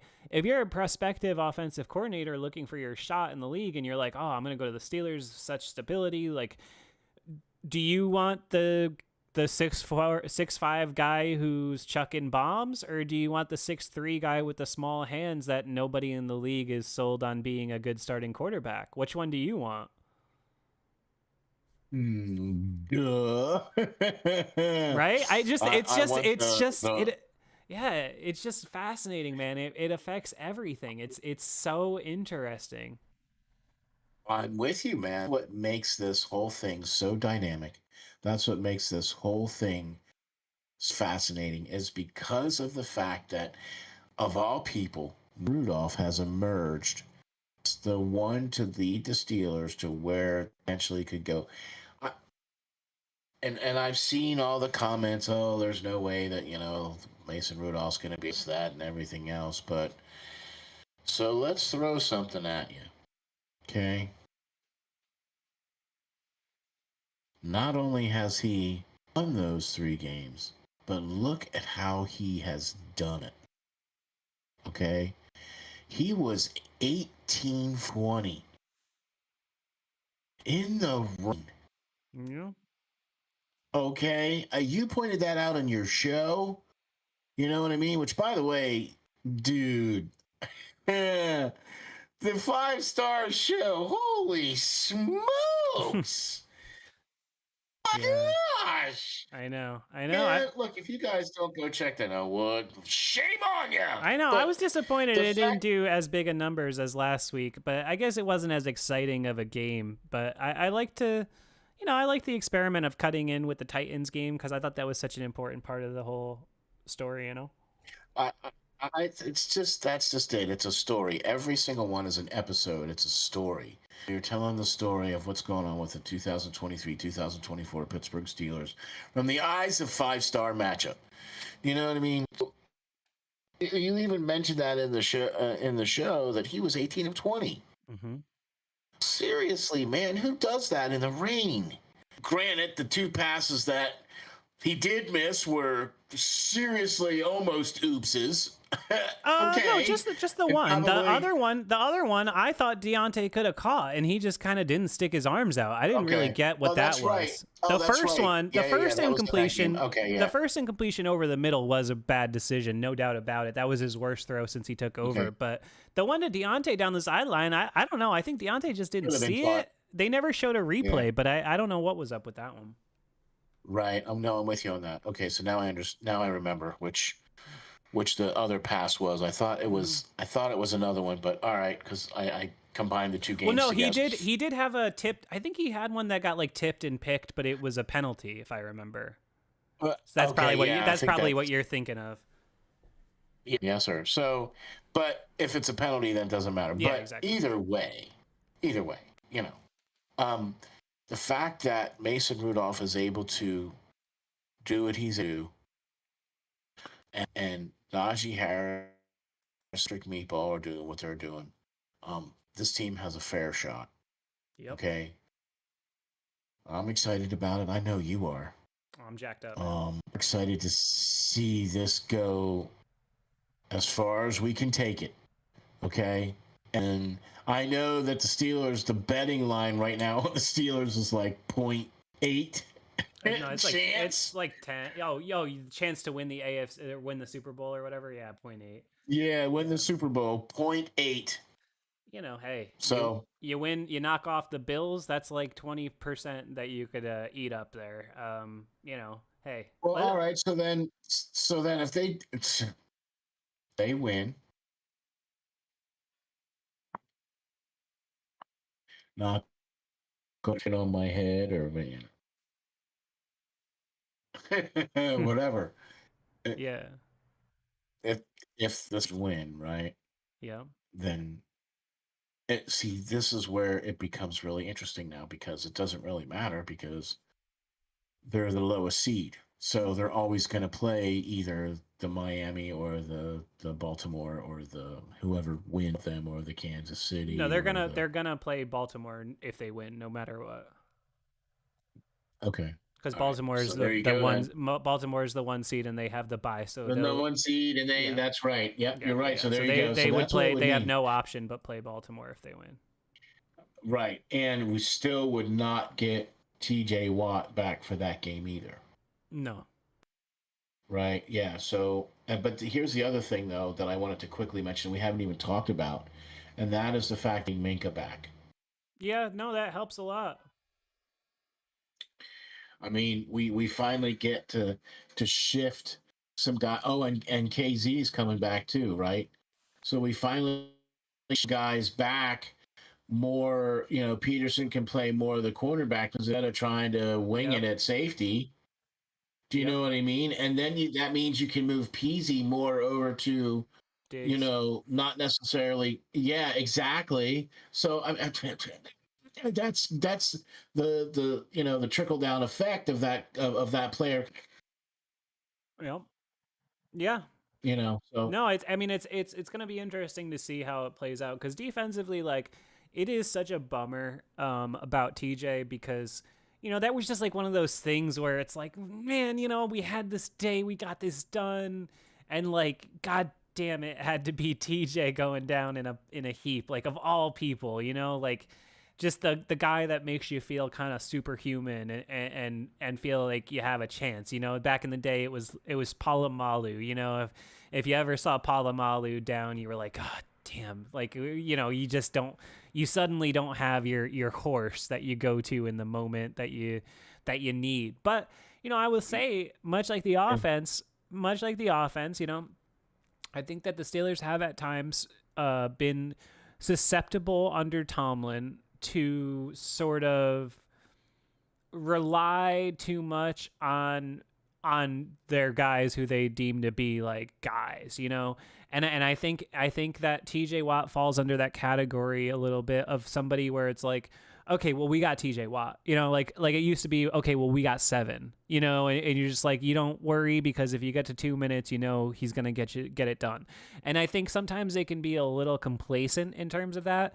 And I'm not going to say I like it. I'm not trying to paint this as it's a positive to not have TJ Watt. It's never a positive. But I will say it's going to force them to kind of think a little bit differently about what their game plan is going to look like and how they deploy, you know, Herbig and Golden, who are very good players in their own, and Alex Highsmith, who you know, hasn't produced on the stat sheet as far as sacks, but if you look at the advanced numbers and the pressures, he had way more pressures this year than he did last year. So he's an emerging player that's capable of having a big game. So if you hold up on the back end, I think for me the two biggest factors are going to be two things. One, what the wind is like, because the wind has a possibility of just making it impossible to throw the ball for either side. I mean, it really, like, they're saying it's going to be 25-mile-an-hour winds with gusts up to almost 50. Like that, you can't throw the ball or kick field goals with 45-mile-an-hour gusts. So, like, just so that, yeah, just so people know, like, you can't, like, that's not,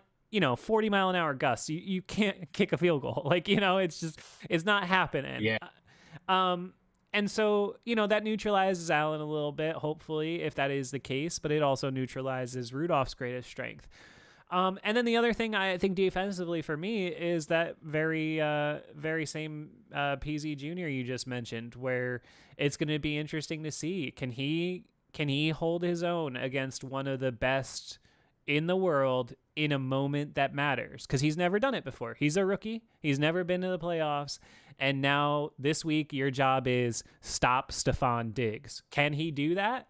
And if he does a good job of that, and then if Diggs is going to play. Gabe Davis is probably not going to play. It looks like he's a little banged up, so that helps you with their number 2 guy who's killed the Steelers. He had that 98-yard touchdown against them last year. Right.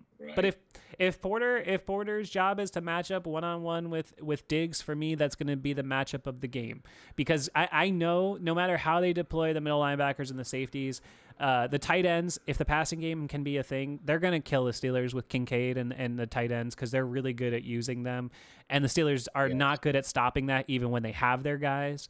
It's true. But that's underneath. You can live with that if you limit the damage over the top. So for me, Stephon Diggs and that Porter Jr. matchup is just going to be, it's going to tell you everything you need to know. I'm with you on that all day long. And I'm looking forward to seeing Herbig play a role. I'm looking forward to seeing Golden play a bigger role. They in a press conference, Tomlin talked about they've played games without number 90. They've had the game plan against teams without 90. Okay, and he talked a lot about that in his press conference this past, about the fact that he's not going to be here, but we've played without him and they've won. Okay, without him. Not too much. They're 1-10 without him. Okay, well, they need to try to win. I mean, I hate to be a realist, but they're 1-10 without him. But I'm saying that he said that in the press conference. Yeah, no, I know. They've game planned without having 90 on the field. Okay, sure. So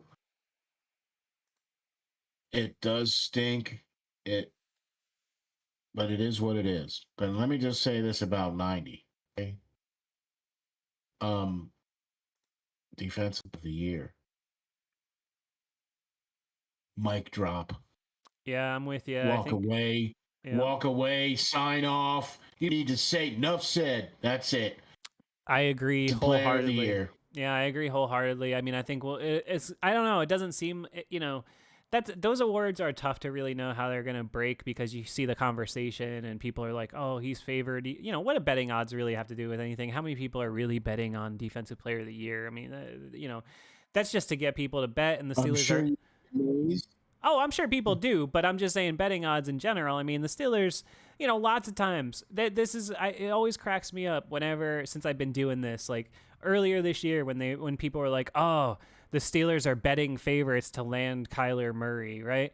Like it's not that it's just that the Steelers fans and Cowboys fans and, whatever, they have so many of them. There's so many of them nationally. You ever notice the Jacksonville Jaguars are never betting favorites to do anything?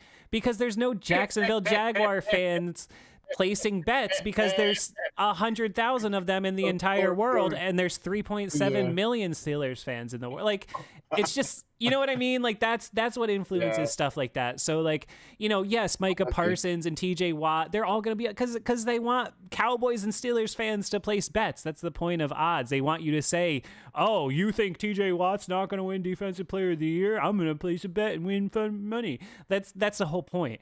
So I don't know.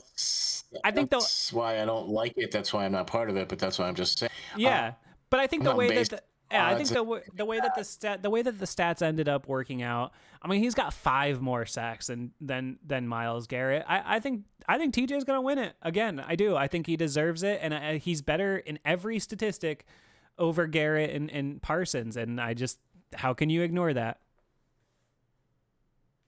And Crosby too. I think he's better than Crosby too in all the statistics as well. Mm-hmm. Right. So I'm with you on that. But that's why I said it. I don't even have to say that he's better than anybody else. All I have to do is to say he's Defensive Player of the Year. Yep. Yeah, enough said. Right, moving on. It's gonna sort the that the Steelers aren't going to get a chance to play with him in the playoff game. Finally, they make a playoff game with him on the roster now. And he get to play. It's like, oh man, really? Listen, Okay. I hear that, but you know what? Your game plan in this game has to be similar to what you've deployed the last couple weeks, which is you hand the rock off to Najee Harris in the snow and in the wind, and you bet that you're gonna do better with that than the Bills are gonna do stopping it. And I think that that's a good bet to make because the Bills are not a great run defense team. They're, statistically probably I would guess somewhere in the middle, but again, they have a high flying offense. Lots of times teams don't have time to run the ball against them if they're behind or Right, and that's the key yeah, fact right exactly. there. Exactly. When they play well from the front, but what happens when you're behind? Now you're suddenly the Josh Allen show, and you totally forget about the run game, and you're not going to be able to do that in 40-mile-an-hour winds. You're not going to be able to be chucking it. You know what I mean? Exactly. And they're a team that's been playing without their defensive centerpiece and Matt Milano all year, who I just think is a spectacular middle linebacker. I don't see any reason that Miami was running on them too. I don't see any reason that the Steelers can't continue to keep running the ball, and if the wind is really like that, you just gotta hope that you're able to control time of possession and keep Josh Allen and keep your defense off the field. And I don't see any reason that if the Steelers get into the fourth quarter and it's a game, listen, right, there's way more pressure. I'll say it this way. There is way, way, way more pressure in this game on Sean McDermott, Josh Allen, and the Buffalo Bills than there is on Mike Tomlin, Mason Rudolph, and the Pittsburgh Steelers. And that's just a fact. Can't argue that one little bit, man. That's just the straight facts. Oh my gosh. So you get to the fourth quarter. You want to build your team as a bully ball team that's going to, pound the opponent into submission. Get to the fourth quarter. That's really all you need to do, to be honest with you. That's just, I like that approach too. You know what I mean? I like that. Like I said, I'm very excited with how I think this is going to all play out. I talked about this earlier. We feel that there's a lot more riding on them than just this win, as far as that's concerned. You know what I mean? I haven't had a lot of good feelings about things, but I have a feeling that this is a good thing happening for the Steelers going into this game. Yeah.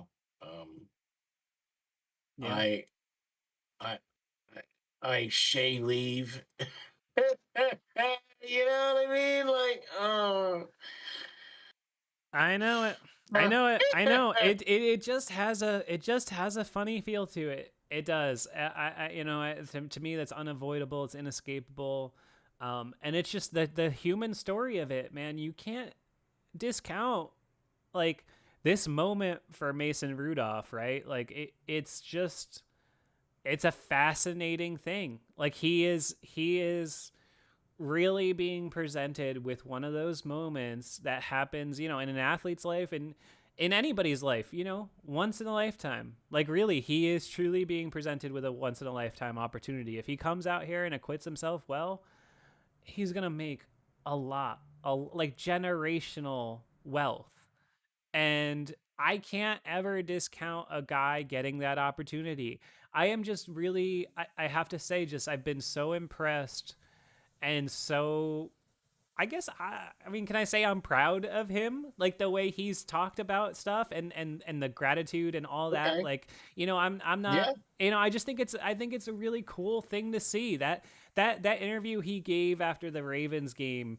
And you could just see it, man. This is a person really just like having a moment and soaking it up and feeling good about himself. And I just, I'm happy for him, and I can't discount the human element here. I think there's way more pressure on Josh Allen and McDermott than there is Rudolph and Tomlin. And if you give yourself a chance, man, I don't see any reason they can't win this game. In fact, I've come around. I think they're gonna win this game. I can't believe I'm saying it, but I really do.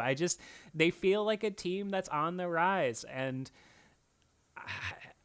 I can't explain it, but it's just what I feel.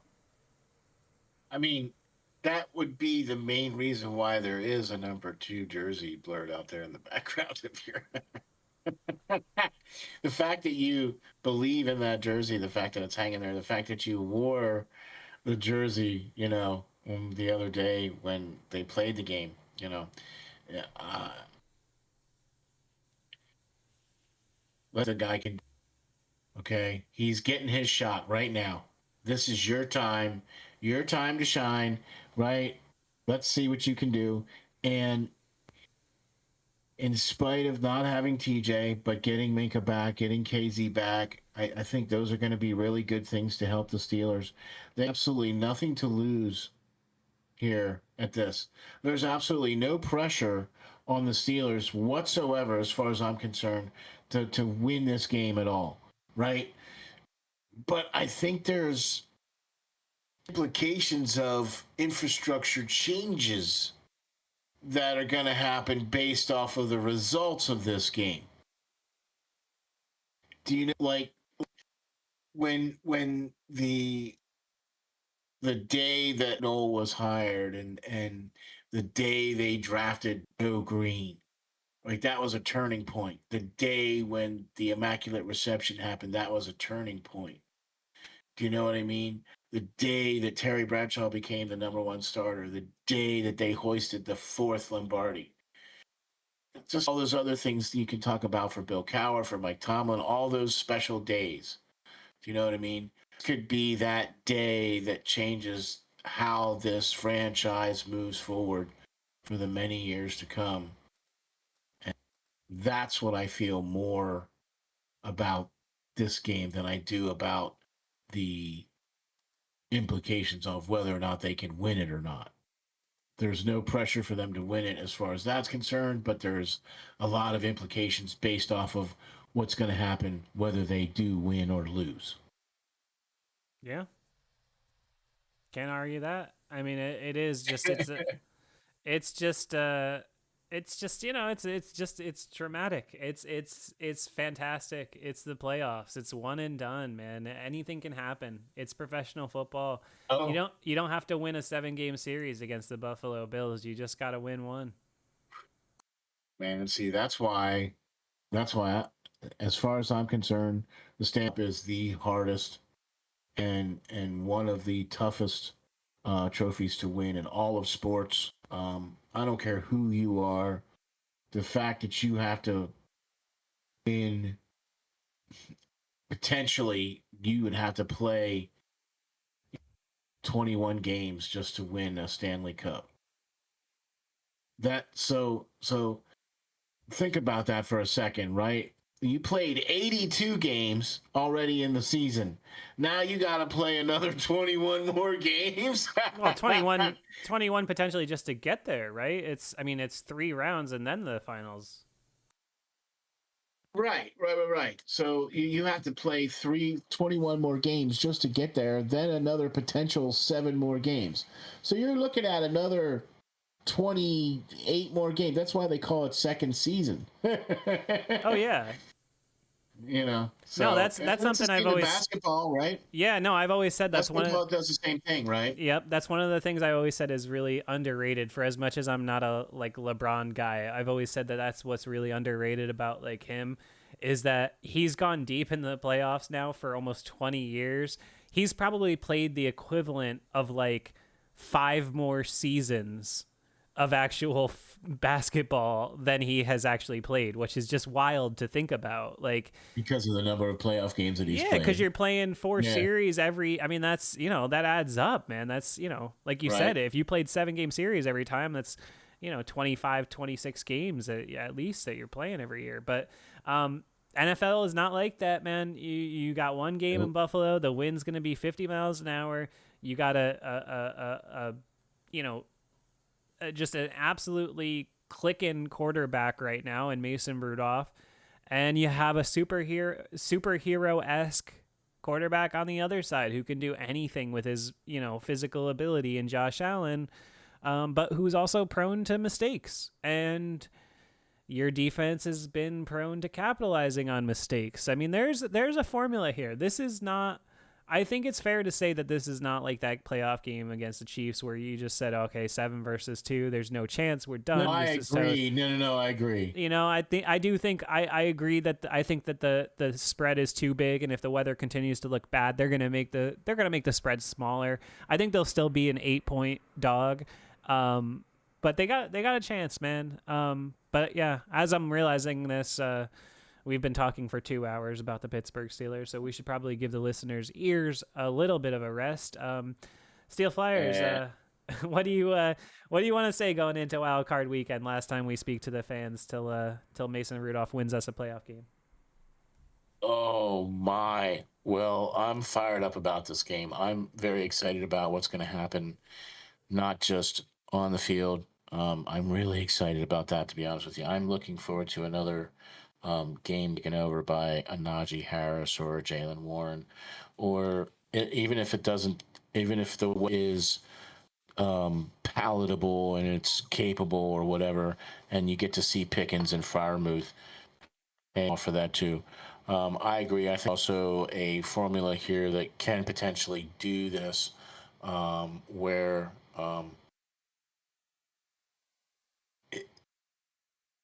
they have an opportunity here, not just to, the big double do's. They have an opportunity here to do more than just win this playoff game. But it's the implications after the playoff game, how they win and lose, is another thing that I'm looking to see and how that's going to roll. Okay, so there's not just this playoff game. There's the future, I think, of the Steelers at stake here. And I think there's going to be a lot of wind of change coming to Pittsburgh. What happens in this game, right? If the winds of change are going to be just like what we talked about with the change of quarterback and bringing in an offensive coordinator, maybe doing some other changes and whatever. If they lose, then that's going to be a whole nother discussion. You know what I'm saying? But I would just like to say thank you guys very much for another week. I look forward to doing another week again. I think I feel it in the air that we're going to be back next week talking about, hey, it's Mason Rudolph once again. So thank you, 5-Star, for allowing me this platform with you, for the opportunity to be here with you and all these great folks here in the chat, in the family.